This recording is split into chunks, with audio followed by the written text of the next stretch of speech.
Nepalgi politics ta ikhang khangaudana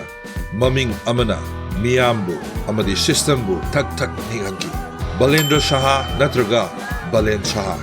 Prime Minister oikre 27 March 2026 masagi sahi 35 years old youngest leader as a background rapper amani professionally structural engineer mindset pura jinji Nepal gi nahasing na khali ariba politician na wasak khaktani thabak tadi amata othok taba solution di amata puthokte maram aduna social media da tuminna revolution amalaki youth singna ahomba ama pamki no big political family no traditional party backing suknagi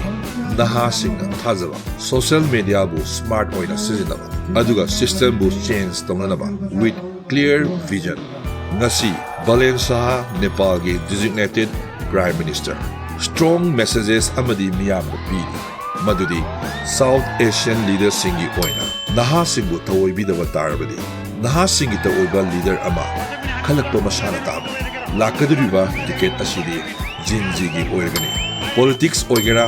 business oigera education oirabasu gyan tana lawshinba ngamba misak aduda future bu lead tawragani salute to Jinji.